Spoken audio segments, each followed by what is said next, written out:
one thing we really felt as we were living up there was just our own deepening connection to nature. And the Sierra Mountains are just, east of the Central Valley of California, which tons of agriculture, and, it's kind of where we are right now in the world, just early Dwapara Yuga, and how we're interacting and farming and relating to the earth. And it just really, for both of us, felt there was something like in our heart that was just a little bit broken when we would come from this beautiful, pure place in nature and come down into the valley and see how we were treating the earth to get what we wanted for ourselves. And so we just felt this calling to try to build a bridge between these two worlds of nature and agriculture. And the point I'm kind of getting to is just how that actually happened for us was we were very open, and we didn't have a plan. We didn't have a sense of any specific thing. And I thought your affirmation expressed that so beautifully, and asking to be guided.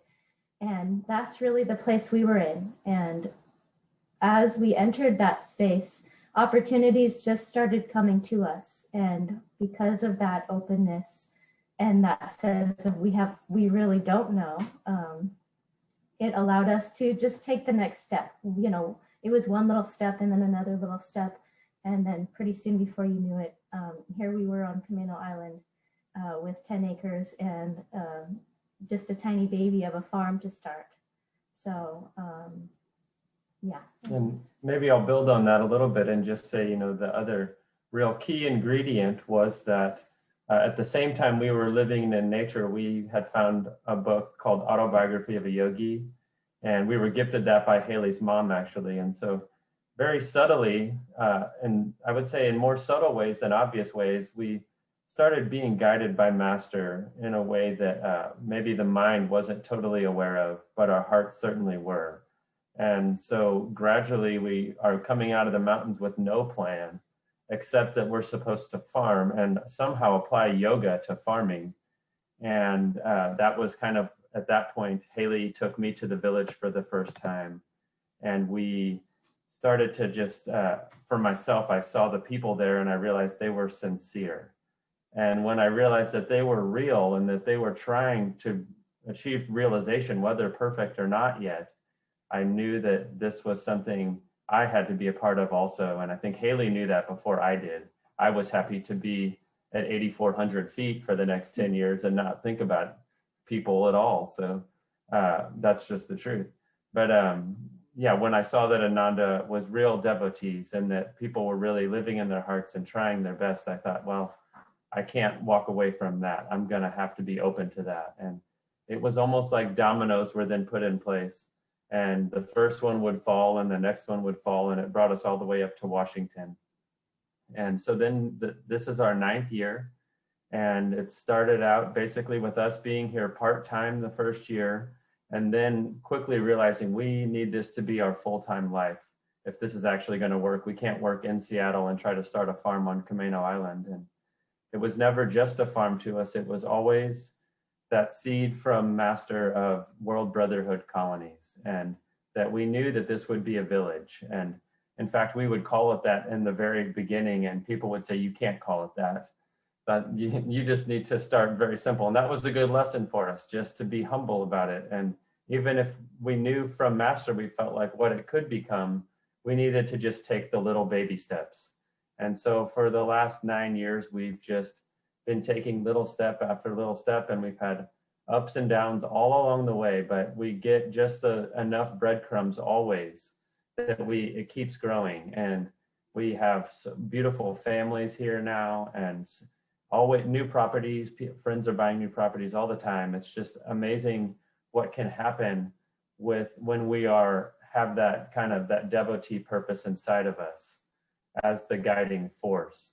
And so, we're an ashram, but we also are really committed to serving our island and leaving the island and serving the greater area at large. So it's a very dynamic balance that we've been kind of treading, is that we can be really focused as devotees, as an ashram, and we can also serve everyone and see everyone in that light of Ananda, that there are no barriers.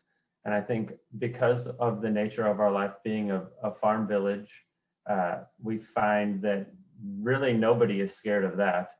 Nobody is afraid of some church kind of converting them. It's just that we are out here living this way. And I think that is astonishing to people when they come and they see there's 15 or 20 of us out here kind of working on a farm together and doing all the basic things. And you realize what a powerful example that can be for everyone, not just those of us doing it. But so yeah, that's really the story of the farm, I would say. Yeah, and one thing I'll just share too, just about kind of as we started the farm and as we were looking for land, and just the nature of being in community is not everybody always agrees on the directions forward and where things should go. And that's just, a very natural part of community, and how it's set up for our own inner growth is to kind of confront those things. And that was definitely something we experienced. If you just imagine back to the beginning when we had fresh out of the mountains, just in love with nature. We're still young, but we were younger then, and just totally idealistic. And, to many of the people we were working with who were more mature in their life cycle, we just were young and had no experience and had all the ideals. And we didn't really know each other yet. So there was this sense So they thought we were crazy.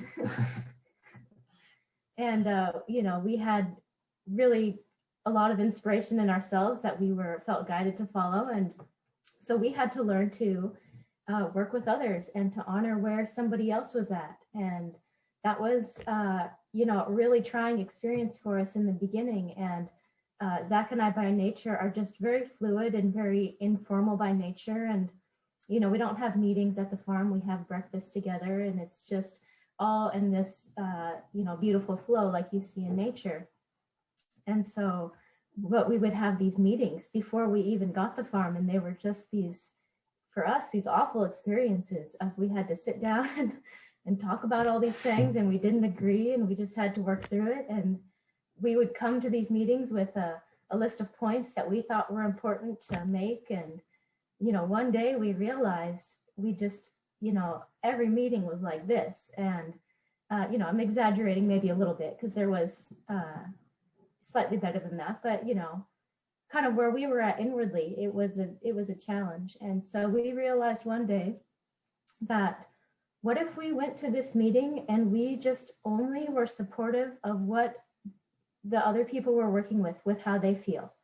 What if we just completely let go of our own desires in this, our own things that we think are important, and we just go and we listen and we offer our support? And that was the last meeting we ever had.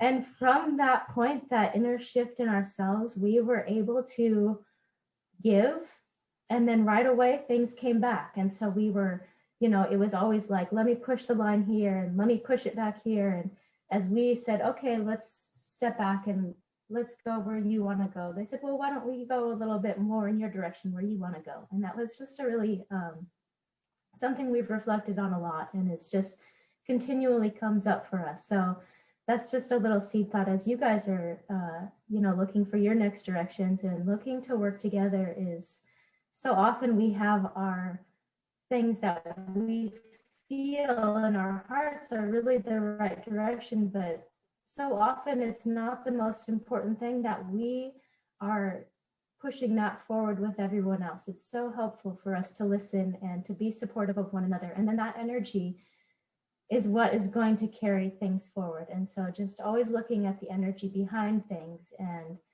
the outward manifestations will just be a reflection of that energy. And that's definitely what we have found here. So maybe you want to talk a little more about the farm itself? Yeah, I could talk a little bit about the farm and how it works and what we do, or I could just pause for a moment and see if anybody has any thoughts and want to kind of interject here that might set a direction, or we're happy to talk also. It's beautiful what you're sharing. I mean, very, very rich and very relevant to us, especially where we're at. And just such wisdom from the babes. Sorry, you guys are so young compared to a lot of our people in our Sangha, and I think that's probably part of the challenge for us too, is we don't have a lot of young people, and we don't even know how to attract them, and so you can maybe address some of that too. But I think just continue. I think we would love to hear more about the farm and how it works, and that. Actually, Maitri, I have one thing to say. My hair was brown 30 years ago when I came to Yeah, Ananda. 30 years ago. I was actually your age, Zach. Operative phrase there.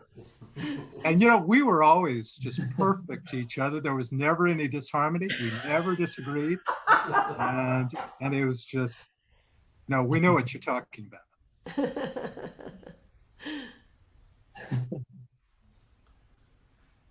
So go ahead. One thing that stands out to me is just when we got to Ananda, Washington, there was exactly 2 other people, one couple, under the age of 40, and they are gone now. They're still our friends, but they've been gone for a number of years now. But that was kind of what we stepped into also, was just a Sangha that didn't really have a lot of young energy in terms of just age. But that ended up being the perfect situation for us, because by the time we were leaving the mountains, most of our friends were in their 60s and 70s, and we weren't really that interested in kids in their 20s at that time.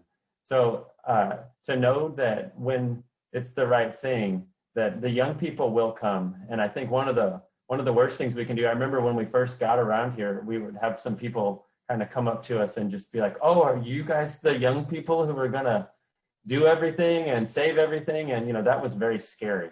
But we were able to.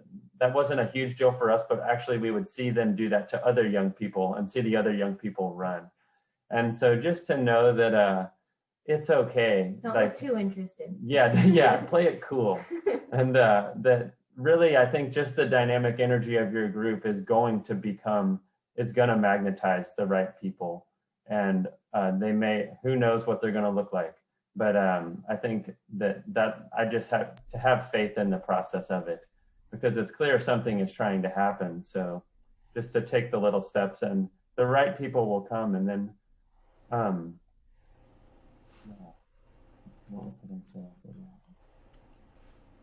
Okay, so just the farm itself, I think too, one of the things that is really fun to share with everybody is, even though we started it in our 20s, one of the greatest things that we've come to realize is how important the multi-generational aspect of life in community is.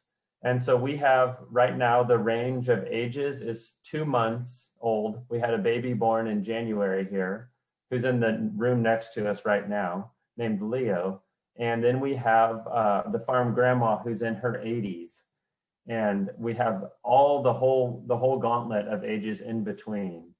And one of the things that we've just experienced so beautifully is how within a holistic model of life, which is kind of this ideal of spiritual village, you see how everyone has a purpose. And I think kind of in today's contemporary view of agriculture or farming, we just think of it as maybe backbreaking or laborious, and we don't need to kind of do or think about these things anymore. But when we step away from how we grow food as a society, and we just step into what Master's holding out as this ideal of a spiritual community village, we see how there's purpose everywhere. And so, we have people in the last house of their life here who are going very deep in sadhana, who will still make us the most beautiful meals and dry all the herbs and help with all of the little things that need to happen with the elders who have the life experience to just stay calm and to hold that energy for all of us who are also in a phase where we're kind of running around and needing to do so much external activity at this stage of our energy and of our life. And so without one, we see the balance is just totally off. I can't imagine the farm with just young people. It would be a disaster. And that's my honest assessment, because when I look at other farms that just have a few young people, I see the ideals and even a lot of energy, but without the life experience and the clarity that comes with living in your entire incarnation, I think you can really easily lose focus and lose purpose. And so I think to know that just the dynamics that everyone brings is like, it's a beautiful synergy that can happen. And, you know, we've tried to apply that understanding to the whole farm itself. And so we have a lot of animals also. And we always say, you know, the first members of our farm community were the animals. And just directly behind us out this window, about 5 feet, is Tulsi Dog. And he has been with us since the first year, and he watches the whole farm and runs the coyotes off at night and chases the deer out of all the gardens. But, you know, he's more than just a dog. And you can really look into his eyes and you see the soul nature in him that is able to perform his dharma by being here. And that was a really interesting lesson for us, is that really all life has a specific dharma. It's we're to the point now where, yes, let's talk about realization, but we go down the ladder and we see that every plant and every critter just has a specific dharma that God has wired them to fulfill. And so when we can kind of put ourselves in a role where we can help that to happen, it's a very wonderful relationship. And so we have goats and have had just this unbelievable goat hillside clearing project that's been so much fun. And the goats are just like the Shiva force of life who will destroy everything. So you have to use them very responsibly. But they have been doing a great job Shiva-ing a hill on our farm, and we've just taken them off of it and now replanted the whole thing with chestnuts and Asian pears. And actually on Tuesday, we're gonna go look at a family of pigs for the first time, because we're really interested in making ponds. And it's been suggested to us enough that pigs have a great ability to mash the earth like a machine would and to create ponds, because we don't actually hold water, even though it rains a lot here, because we're on an island with only sand for soil. So I just give a few examples, and just so you kind of see the idea of how the farm is kind of one whole, and the animals really are a huge part of that also, and as well as the people. We kind of are all looking for our own dharma within the whole and how we can serve the greater good. And so that has been really dynamic, not always easy. We have chickens getting taken by eagles as recently as 2 days ago. So we're always looking for the balance, and nature keeps us really honest. You just can't really fake anything when you're dealing with Mother Nature. She's gonna make sure you're really coming from the right place, or she's gonna come in and correct things pretty quickly. So maybe, would you wanna talk about kind of the outreach side of it? Yeah, so one of the things that we started doing, I think of our first year here, we actually didn't know how to farm. we knew very little to nothing about farming. So we just got to really get our hands in the earth, and just first with the love for nature as our guide to start trying to grow things. And so our second year, I think the first year we started at the temple, but we started doing farmers markets our second year. And that's been kind of our main way of just reaching out to the community around us and participating in these markets. And farmers markets are so much fun because it's this beautiful manifestation of community that's happening already. And that's one thing that we've really appreciated since being here. And especially when we started just out on the island, about an hour away from our community and our temple, was we had to right away find our own sense of community if we wanted to have it at all. And so there are so many great things happening already in this world that we can choose to participate in. And it can be as simple as just, you know, offering your friendship to somebody in line at the coffee shop, or participating by vending or going to a farmer's market or whatever it is. There's so many opportunities. But that was the really obvious direct one for us to start participating in. And so through the markets where, you know, we meet lots of people in the area, and, you know, in a sense, we're selling them fruit and vegetables and different herbal products that we make, but it's our opportunity to just offer our friendship and master's love to each and every person that we interact with. And it's, you know, really fun because, you know, everybody is receptive to it on some level. And it might just be, you know, on a very superficial surface, but some people come up to us and they look at us and they know there's something more. and all we're doing is just selling vegetables at a market. But we've met so many dear friends that, are our soul friends, just through this simple act of participating in something already happening and sharing something so universal as the food that we all have to eat. So at this point, we do 3 farmers markets a week. Markets are about to start up. We have our first one in 2 weeks, but then May and June is when they, we come into our full market season. And so that's, those are fun days where we, that's the market days is when the whole farm team comes together, all 15 or so people that are, living right on the land or right around it. We all come together for the harvest in the morning. And so we will make a list in the morning of what needs to be harvested, and then we all just disperse around the farm, and then we meet back at Prana Station, which is our harvest station, and pack everything up to go to market. So those are really fun. And then we also have a day that's open at the farm. We've always done different events like farm to table dinners, we call them farm suppers. And this last year with COVID especially, we had been doing these larger events and found it was really not the right thing to be doing larger gatherings. So we just started to have open hours at the farm where people could come and shop in our little farm store and just tour the farm. And so now we just have 1 day a week, just very small, short hours from 12 to 3, where people can come, and it's just open to anybody to come and visit. And we are all available just to welcome people and to share the farm with everyone. So we've just seen a huge, we had just as many people come out to the farm last year as we ever have, and probably more even.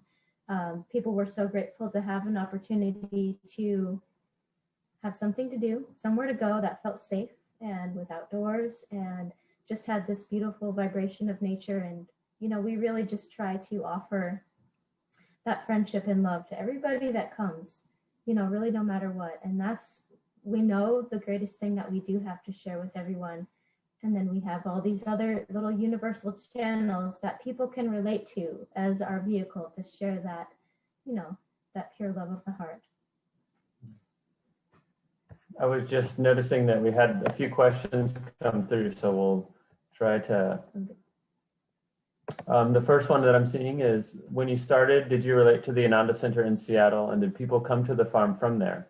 That's a really good question. And definitely the Ananda in Seattle has always been our community. And we lived there before, we lived at the community in Linwood briefly before moving to the farm. And all the funds that were initially pooled came from the community and the Sangha there that enabled the initial land purchase to happen. And so it's like our family, and we're there every Sunday. We got to stay home this Sunday because we were here at the farm with you guys.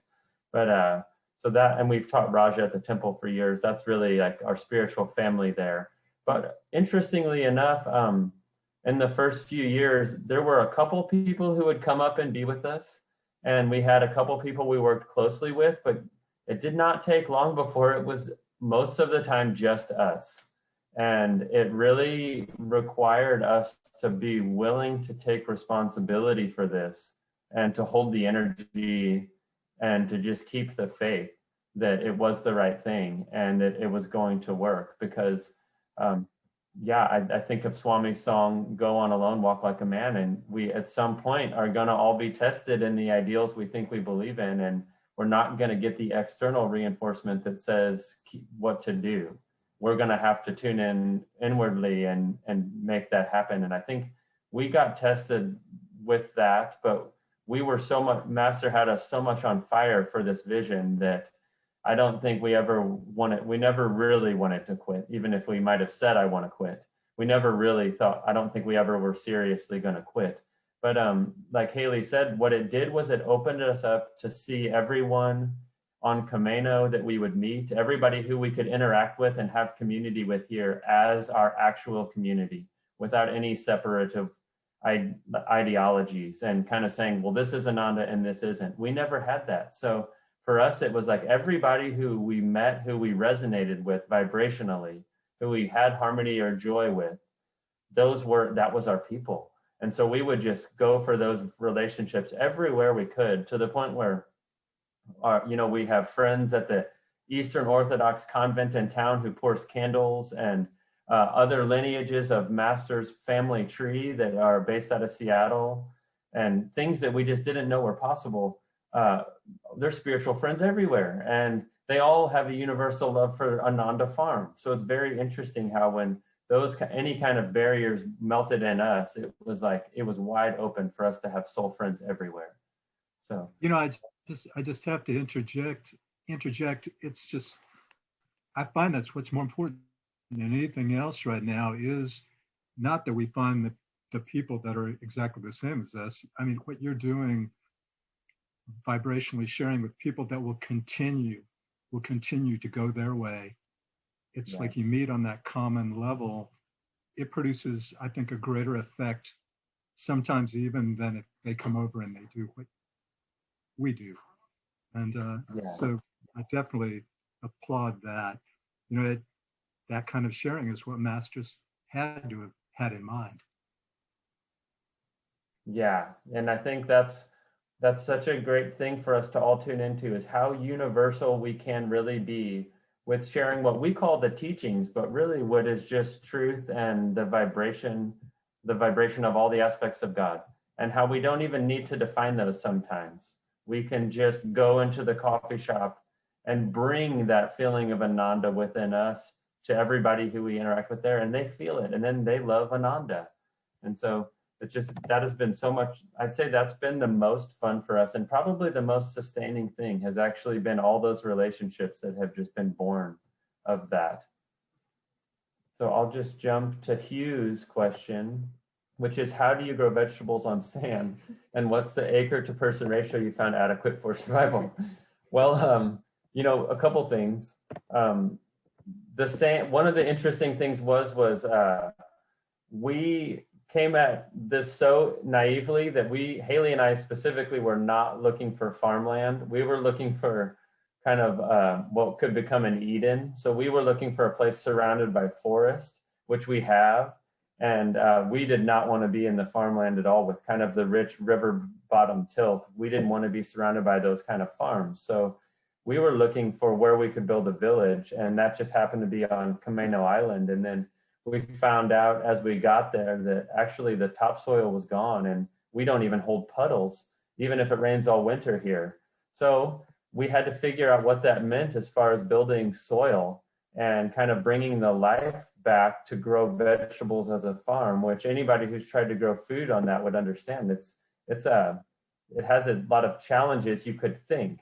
But what has basically happened for us is we have come to such a simplified approach to how to grow food that we don't even think about it anymore. And we make new gardens every year. And basically what we've adopted is an understanding to just do what nature does, and that she really is our teacher. And so we can kind of look at our forest here in the Pacific Northwest, or even the grasslands in the Midwest, and see what happens every fall going into winter when all that organic material falls from above and covers the earth again.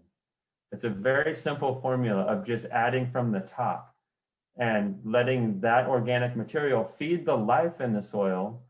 And if we feed the life in the soil and keep that life healthy, everything works. And so almost immediately we decided we are not soil scientists.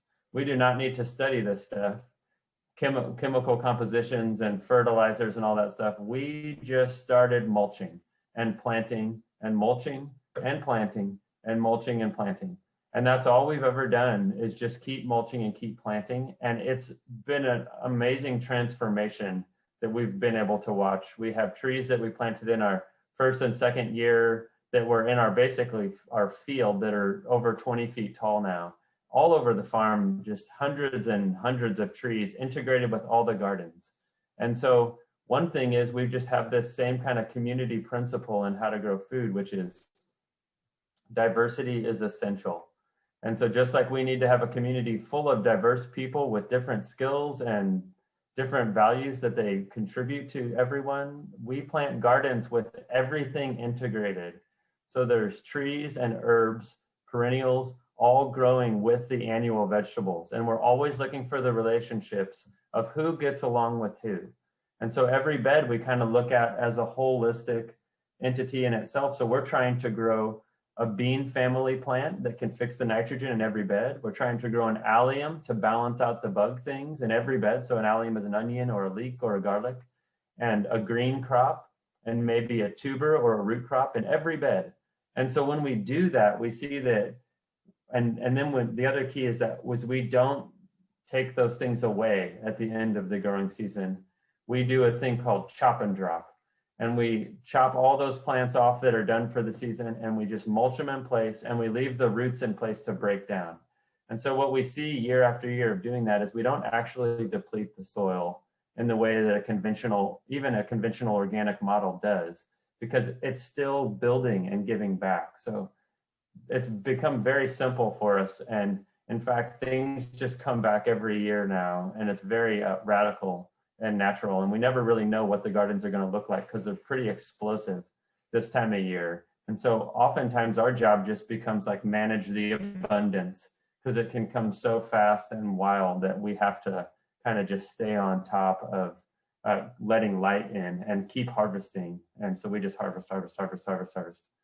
Yeah, it's a combination sometimes when people visit. And for myself, I'll just acknowledge it's like inspiring and terrifying, because you just don't even know what you're looking at sometimes. It's just like this jungle of abundance, especially in the summer, which people come and they love. And then our farmer friends come and say, I have no idea how you guys even do this, because most farms you have, nice, clean, neat rows with, one or two crops in them. And we have like a row that's just looks completely overgrown with 6 different things in it that you can harvest. So that's, terrifying and fun. And then one thing too, Zach's been speaking to, and he's always talked about, is just really in a big way, our philosophy on farming is just that spirit of giving, where we're always giving back, and giving back to the soil, giving back to the life, and, not doing it first because we want something from it, which is so often our approach in agriculture. We do things, we manipulate the earth to get what we want. And so we just have always tried to hold the spirit of what can we give, what can we offer, and then the abundance just comes back, 100-fold when we start from that place. Yeah. And to get to that kind of second part of the question, which is kind of a more logistical one, just about the acres per person ratio. And I would say, kind of going back to our non-inclination towards figuring things out in advance. We've always said no plan is the best plan. And we basically have no idea. And we just grow as much as we can and try to have as much fun as we can doing it. And we always have enough food. And it's kind of like infinity itself is nature's potential. So we just plant more and try to do more every year. And as more people come and participate with us, we see the real power of community is that there's no limits to how much we can do. But on a practical scale, I would say we'd probably do about 2 acres of intensive vegetable production, which is also integrated with orchard. And then we also have a few hundred lavender plants and a substantial amount of herb production. And then just more and more kind of food forest style orcharding, a couple acres of that, where we are just really wildly planting trees and throwing seeds everywhere and trying to learn and see what will happen if we just put the plants in the right place. And nature's always teaching us. So we have a lot of wild kale from throwing so much seed around. You just have kale perennializing and seeding itself everywhere. And our whole farm was like, there's probably 2,000 kale plants of all different varieties growing everywhere right now, which is just amazing to us because we planted them and now we're just eating them for 8-10 months and they reseed themselves. And then there's new varieties and strains popping up everywhere. And we just have no idea what's going to happen. So that's happening with the fruit. We have apple seedlings growing from the farm everywhere now. And we just keep planting. And, I think we have 2 original farm apples already that are kind of like not on the market anywhere else, but do really well in our climate. So we see that there's a lot of potential for us just to really specialize in Western Washington agriculture, where we live, and just having the best crops for this area. And that kind of leads right into the next question, which is how does the farm sustain itself financially? And that's a great question. I actually have a degree in finance and worked in corporate finance for 2 years before being called to farming and abandoning all that. And I think one thing the one takeaway that is always in my mind from my background in finance is just that if you don't spend a lot of money, then when you make a little bit of money, you actually made a little bit of money. And if you spend a lot of money up front, like then it's almost like we're always playing from behind. And that's one of the worst things I think that happens to farmers in general is all the investments that get made up front that then puts you in a hole, that you have all this pressure now to perform essentially. So we have been just very scrappy from the beginning, where we have our relationships give us all the resources we need almost, and we're not having to buy tractors and all these conventional things. So then when we make money, we actually make money. So we make money every year as a farm and are able to reinvest that in infrastructure and houses and new trees and all the things that we need for this to keep growing as a village. And but it's a very balanced model where we do our markets and we also sell in stores and online all of our herbal products and medicinals that we make to fulfill all the basic needs that we've identified that we have. And maybe you want to speak to that.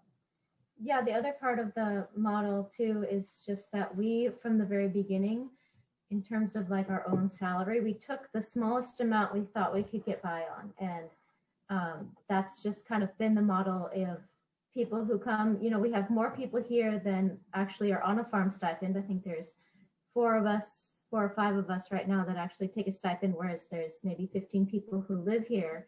And so it's just everybody's situation is unique, but we all take the smallest amount that we can and know that we are provided for in so many other ways. We don't need all this money to buy food because we can grow it, and we don't need it to buy our basic things because we can make them. And so that commitment to just really live as simply as possible and to create our own basics has allowed us to take away some of that financial pressure that would otherwise be on the farm. If we tried to pay ourselves for every hour that we worked, I mean, we would have been done long ago.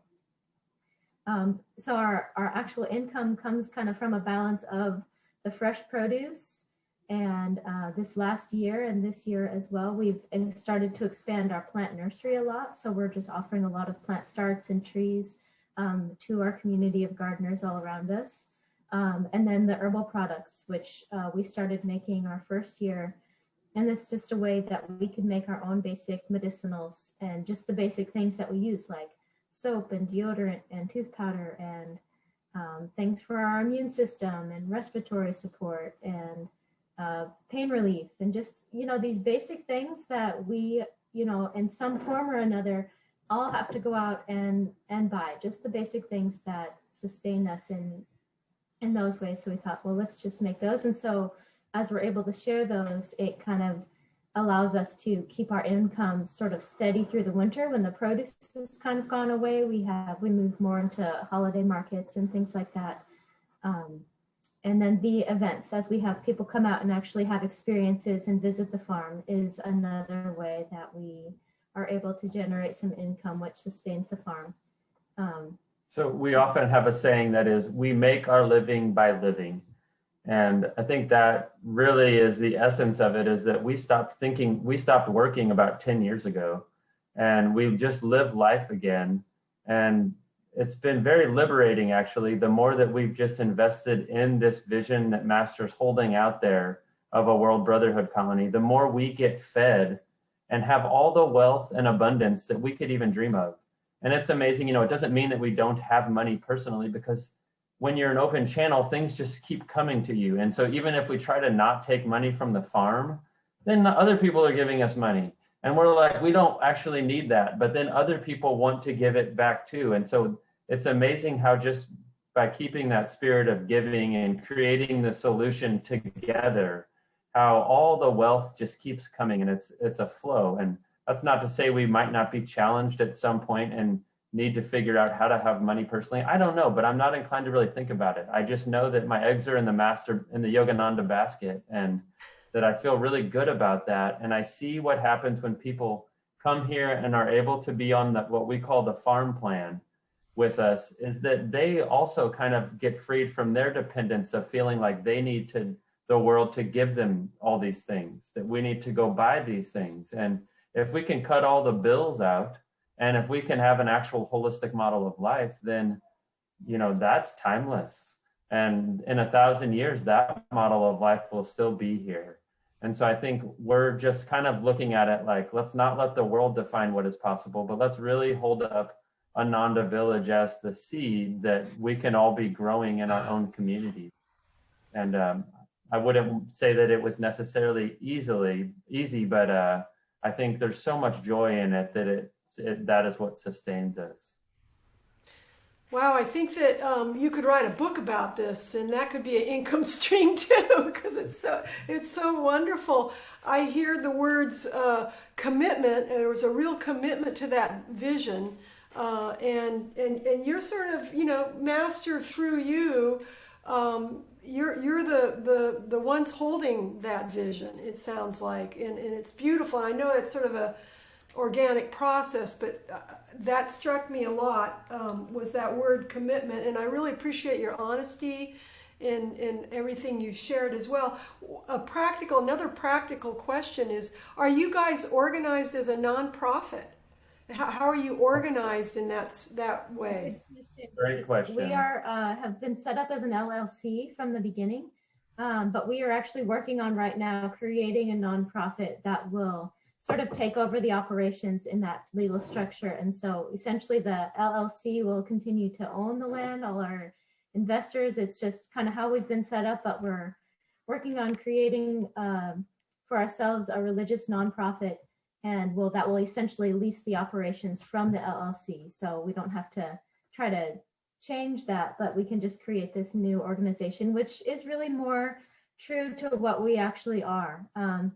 We've kind of run into an interesting accounting issue where people try to give us donations and we don't actually legally accept donations. So we have to figure out what to do with them, which is just one small thing, but also just being, more open and true to who we actually are. And so we're working on that process right now. Yeah, and it's really timely that you asked that, because I think we formed the LLC at the beginning just out of the necessity of having this pool of funds, but really we have got to move in the direction of we are a ministry, and we know that.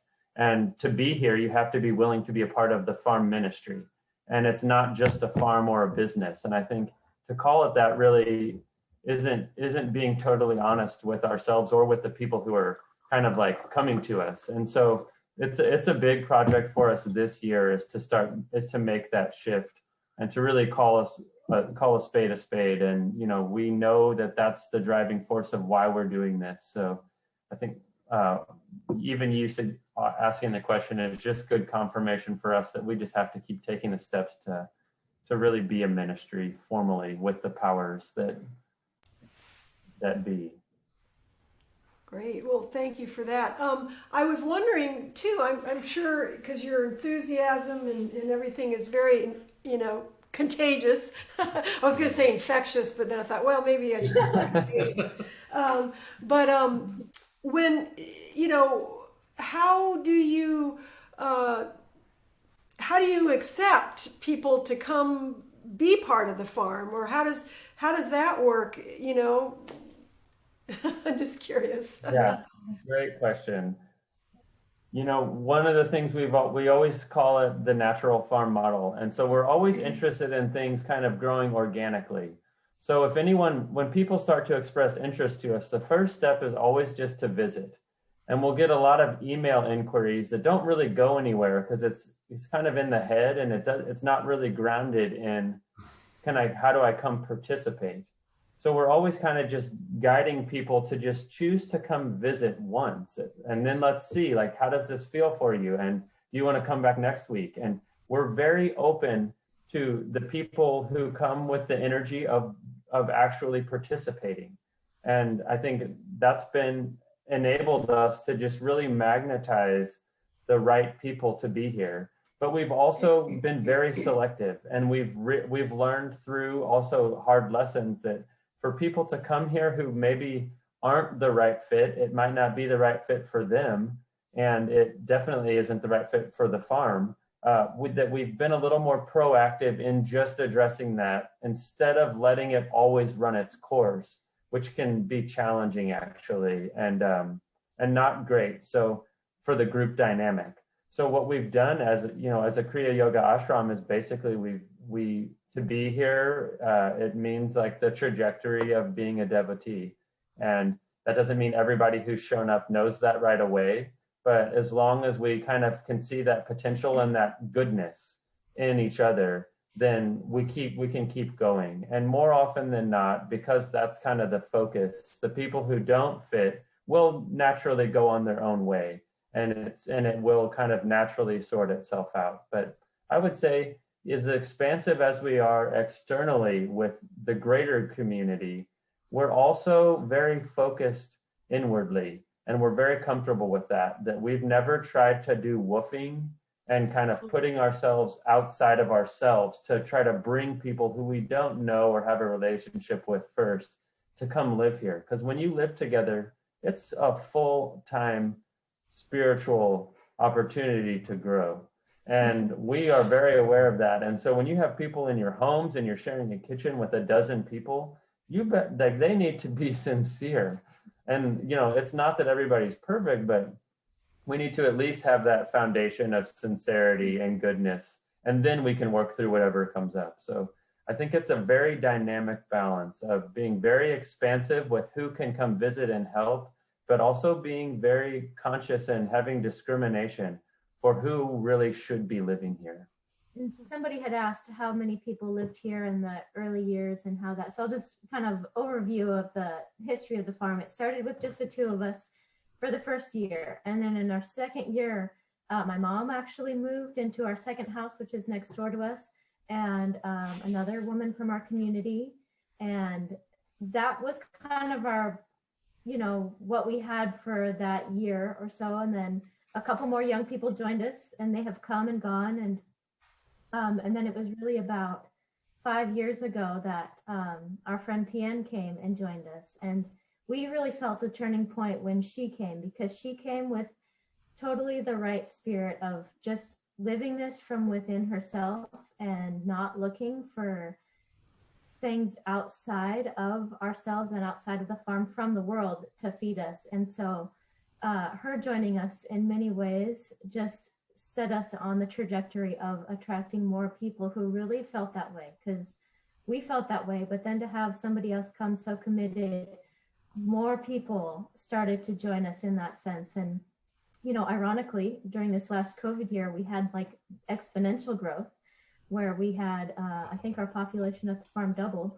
And also in the last few years, we've had people start to actually buy properties around the farm. So our community's expanded in that way too, where we have longtime Ananda members from our area and elsewhere choosing to come and buy land near the farm. And then this last year we had kind of, and it's usually been through some kind of Ananda connection that people have come to us, but this last year was different in that we had, for example, this one couple that came, the girl's mom came on a farm tour with her herb school, which was from my herb teacher, and loved the farm and said, I've got to bring my family here. A week later brings her family to visit, and this young couple were, part of that, and instantly they felt a connection and got in touch with us, emailed us a day or two later and said, hey, we really were inspired by our visit.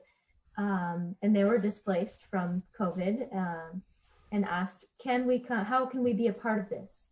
And so, their inquiry was really sincere. They weren't asking for anything. They just asked, how can we be a part of this? And we said, well, why don't you come out and camp for a couple of days and let's just see how it feels.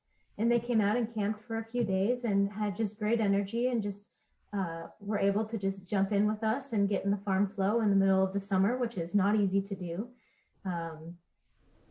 sometimes. And, so we invited them to come back and said, okay, well, why don't you come and stay a little longer? And then it was getting to be about end of September and the weather is starting to shift and they're sleeping in a tent. And we said, well, why don't you guys go ahead and we can start buying materials and you guys can build a little tiny home, a little cabin, bungalow. So it just, evolved really naturally and is so individual with people. So we have no application process. We have no formal anything at all. It's just the people who come to us with the right spirit, we're definitely open to that. Yeah. Yeah. And, one of the temptations just kind of in the modern world could be that we try to formalize everything and put it on the internet and try to promote ourselves in those ways. But that's just never been our personal inclination to go that route. And we've just always been very focused on the moment and the people who show up in the moments, whether it's at the markets or at the farms, or we'll go out and do talks around, and wherever we can be in a real place with real people, we're really open to that. And it's a great filter, actually, because then you're kind of the people who are really interested, you can look in their eyes and see that it's real. And so we're not having to figure it out through email. And I think that has been just very helpful for us to be so grounded and just real with everyone. So then, but if we get a good email, we know, and we're open to that too. So yeah. It sounds like that's, you talk about seeing what's there and how nature produces things. In a sense, what you're doing with the people is organic as well. You're just feeling for what's in the moment, in a sense, and it's lovely.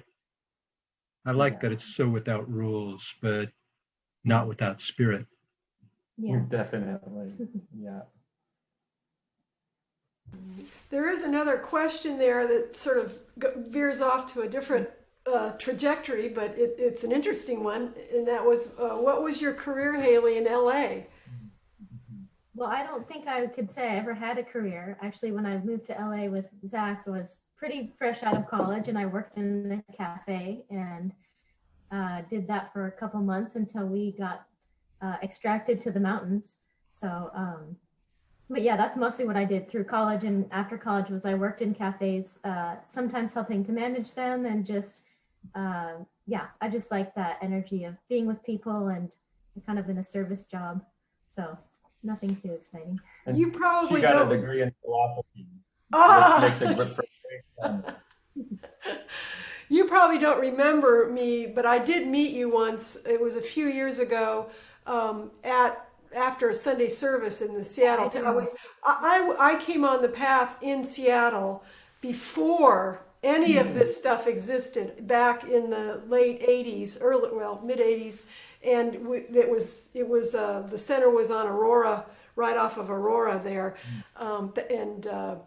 It was Pranaba and Parvati that were the ministers. So, and I went to the University of Washington. That's my old stomping ground. I have relatives, and that's what's, and the only thing that took me from Washington State was Ananda, because I moved from Ananda to the village and lived there for a number of years before coming here. They asked me to come here. So, but I did meet you at that after a Sunday service, and you were just I bought a couple different things, soaps and salves, and you both just had so much light. I was like, I couldn't make it up to the island on that trip, but I'm excited about this one for sure.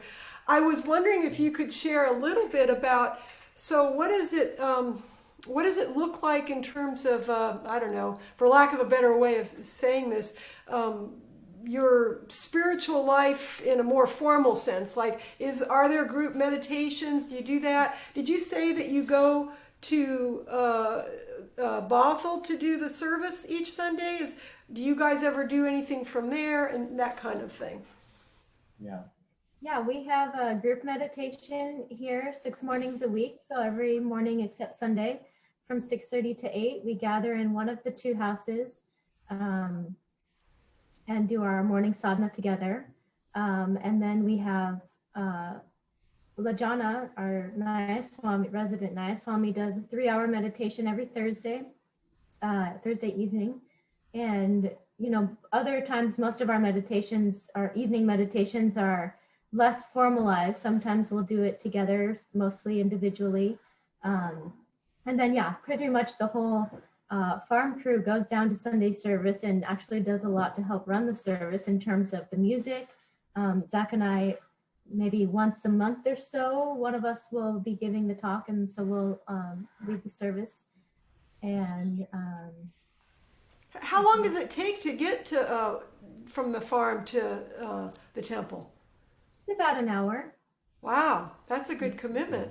We started taking our farm van down on Sundays because we have a burlap stop, and so we kind of load. We've done this since the beginning. Is late night. Now it's Sunday afternoon. Is loading up on as much free burlap as we can to mulch the farm with. When we go into the city, we usually gather resources.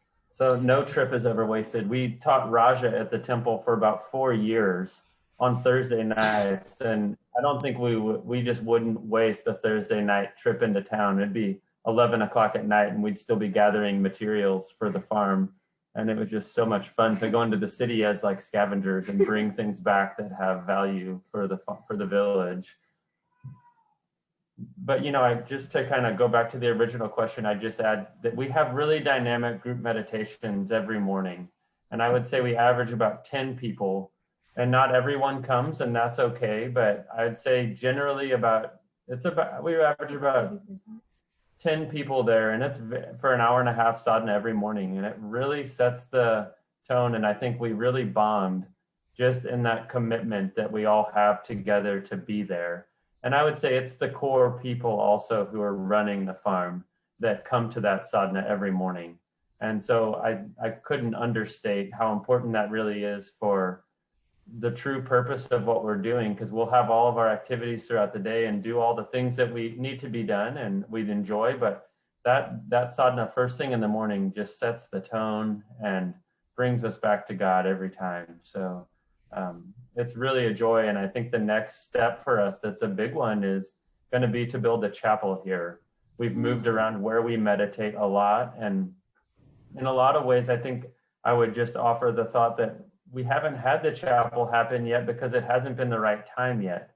That in fact, we've needed to be in the houses together to really spiritualize the houses. And that it's made it more of a family feeling just being in our living room.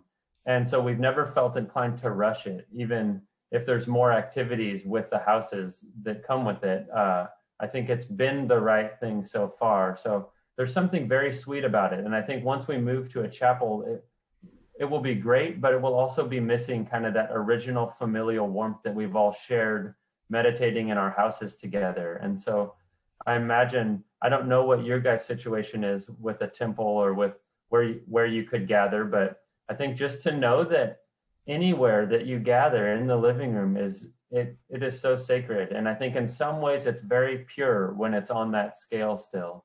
And that as it scales up, it doesn't always mean that it's better. And so just to be comfortable with whatever that is. And that's one of the things we've really learned, is just to find the joy of just meditating right in the middle of the farmhouse, which is kind of the tornado of the farm. And we're just right there in the center of the storm. And it just gets really still, and it gets really calm. So one of the other things that we do together is we actually have the farm choir. And so most of our choir for this Sangha right now all lives at the farm. And so we have some really gifted musicians. Pian, who I mentioned, is our choir director, and she just has such a beautiful energy in guiding us.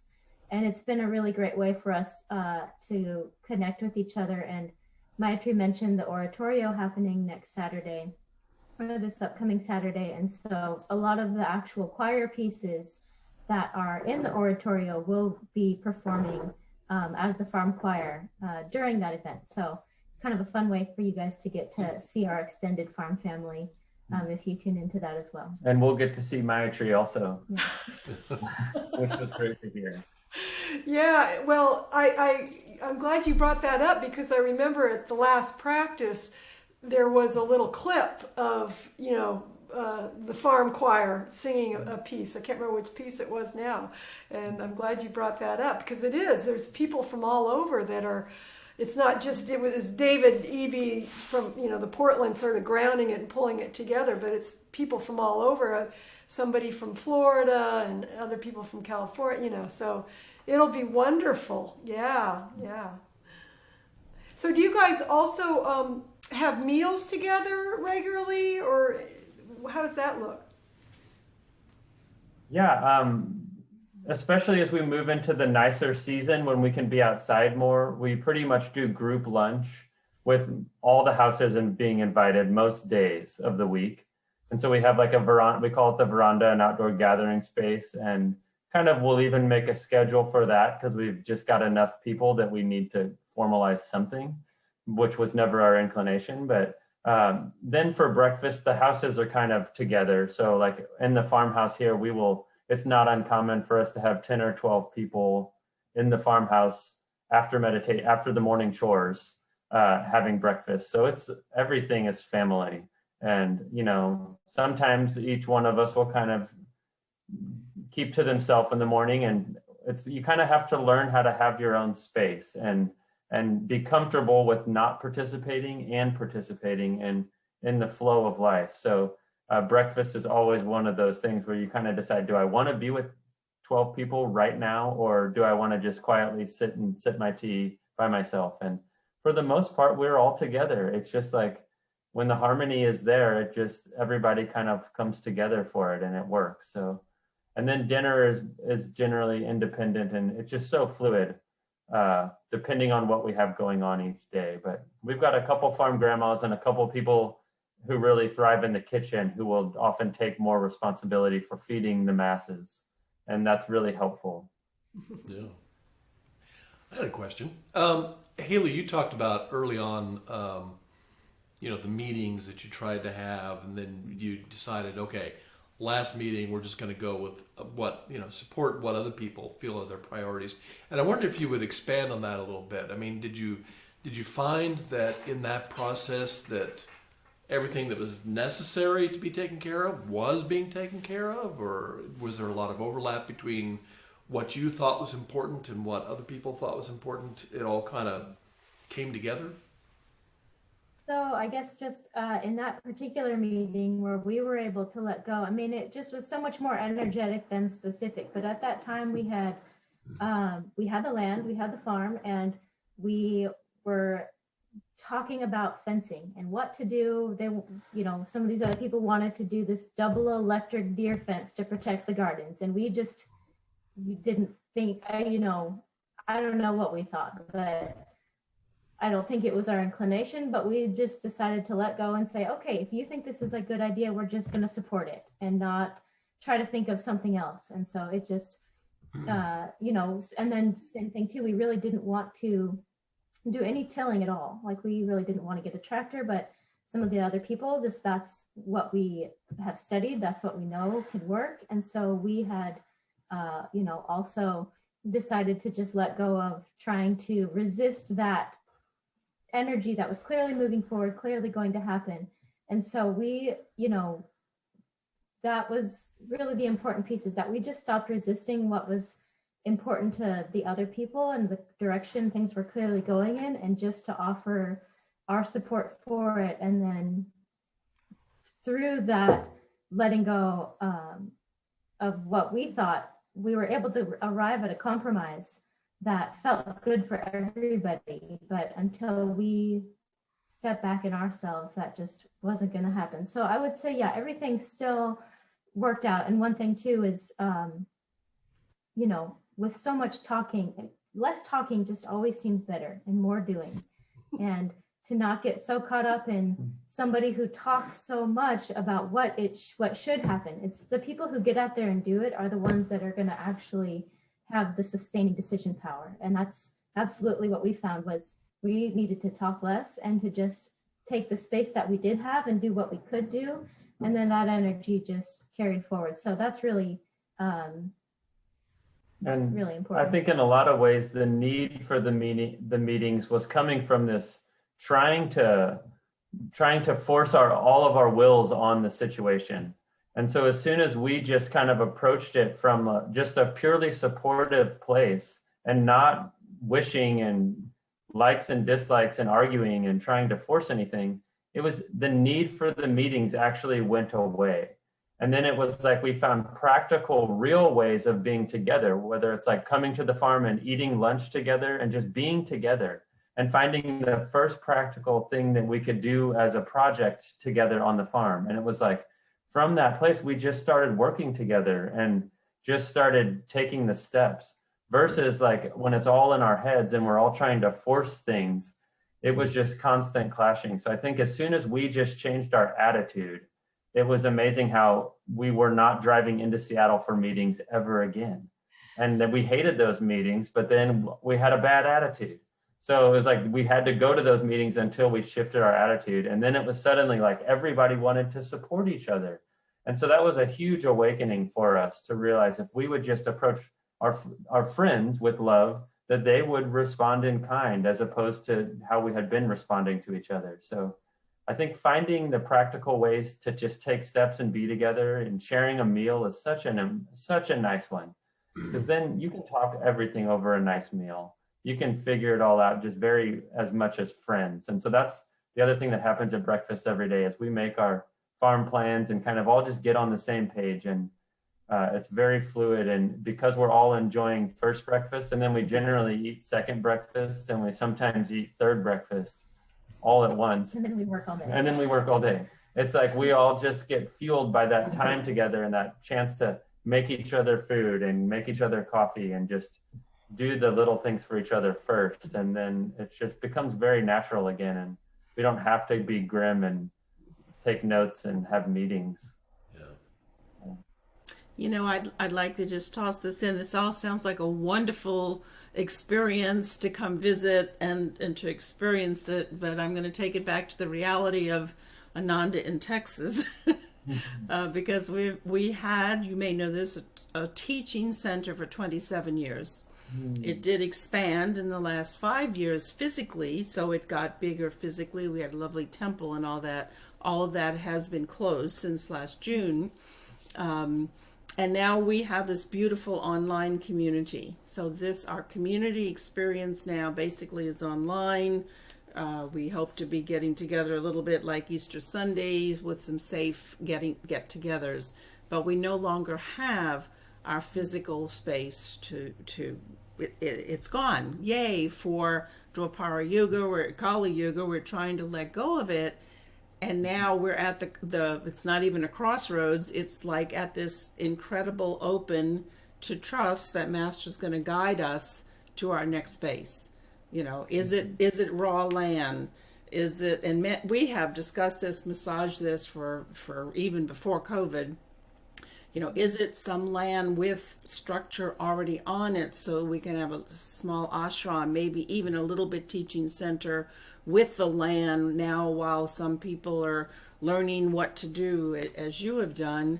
You know, some people do believe a physical teaching center of gathering place is still possible part of it. Maybe buy a place because we don't really want to rent anymore, which we've done for 27 years. So it's so open, and the trusting of Yoganandaji and the masters of what is ours here to do. Hearing yours is amazing. It's wonderful. It's inspiring. And I think we all want to come visit when we can. But here's where we are in Dallas, what we just said, physically in Dallas, but now we have people from all over Texas and even outside of Texas, online community. So please, I know you will pray with us in our affirmation that we're guided, that we can hear and be open to it. So online could stay forever, we don't know, or for a long time, but we do yearn to find a space in which we begin once again to live the teachings, to offer the teachings. Maybe it's a farm total situation, we don't know. So I know you will pray with us, please. Thank you for that update. It's really helpful actually just to hear where you've come from and where you're at right now. Helps us to tune in a little bit more. Yeah, and that's, we've invited a number of people on over during this period, like yourselves, to share your experience, because we do feel that we're at this, I think it is a crossroads, a cusp of something new trying to happen, and like within a renewal week, and this has been constant. It's been constant this whole time. Every time we might think of shifting a different, back into what we were comfortable with, which none of us can do, we know, because COVID's changed it for the whole world in that sense. The message just keeps coming back that, we need to do things differently. And to really embrace Master's mission and what Swami uniquely brought to us. That was his unique, Yogananda speaking through him in that way. But it is scary. It's scary, and I think the big kernel is that commitment. And so I would ask for prayers for just everybody in our Sangha to really tune into what does that commitment look like for us. Because the opportunity is for us individually and collectively in spiritually growing, and then being able to share that in a new and unique way to others. But yeah, I know Mark and I are really going inside along those lines, and I think most of the core members in our Sangha are doing that, because we all know that soon we will be emerging from this cocoon and where are we gonna land? So, but it's been wonderful to have you guys here. It really has been. Any words of wisdom? Because I know we're getting ready to wrap this up. Having heard what you just heard. I think one thing Madrig just mentioned, the core members, and just to really start with your core, and to those of you who are the most invested to come together and start with what you can, and that will build a magnetism and attract more opportunities and more people, but the right type of opportunities and the right people to expand and grow it. But get your most focused people together and give it everything you've got. And, it's not easy to do this together, but it's the only way that it can happen.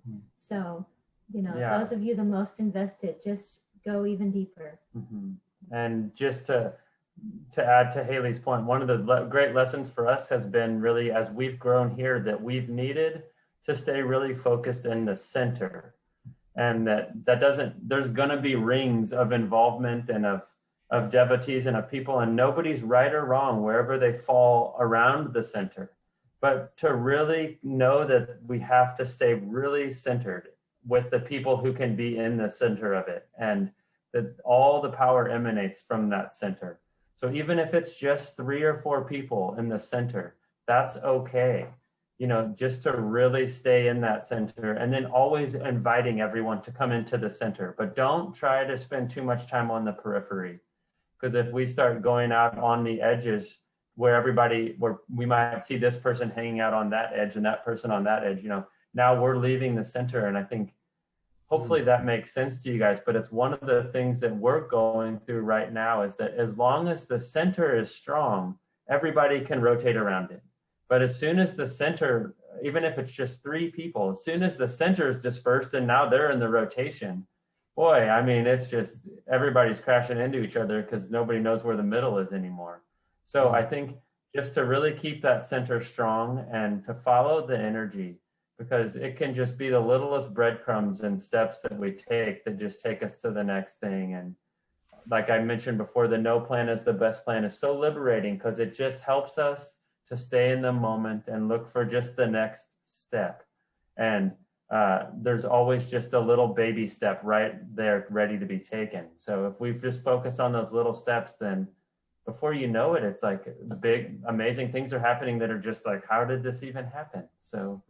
And to just put out energy. When we were looking for land, we looked at so many properties, and we looked at things we didn't think were really even good candidates, but we just put out energy, just going out and looking, and just generating that energy is really important too.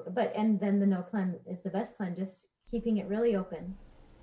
And the only other thing it might be nice to close with is, I just was seeing Supriya's thought that it's all about love, isn't it? And I would just say that understanding, that feeling in ourselves has been the guiding force of this whole thing, that every time we forget that, things fall apart really quickly. But when we just can live in that space of love for one another and love for the farm, and just then we know exactly what to do, because we love everything and we love everyone. And so we want the right things. But as soon as that falls away and we are separate again and the love isn't there, boy, it's hard. It just becomes a show, and we're not really able to do the things in the right spirit. So I think just to really focus in our hearts and on that love that we feel for one another. And it's amazing how everything can grow from that. It's like the binding agent of the universe and of every community that's successful. So that's been definitely the only thing we knew about farming, was that we loved nature. So if the only thing we know about the Ananda Dallas community is that we love each other, then that's a huge start. That's a beautiful, beautiful place, I think, to wrap this up with. But I will ask if there's anybody else have anything else, if you want to open up your cameras. I don't see the gallery, so I'm not sure who's open or not, but just one last thank you so much. It's just was very, very special. I feel blessed that I'm going to be able to come visit this wonderful community that is formed around your energy and magnetism and masters. And I'll see you in another month. And anybody else have anything else they want to add? And otherwise, we'll go ahead and just, again, thank you so much. And we thank you for that, for spending this time with us. Did you want to say anything else? No. Okay. Just thank you so much. I think that the two of you are really following in Luther Burbank's footsteps in your approach to farming. It's really extraordinary. One of our few American saints. Yeah. Yes, absolutely. Yeah.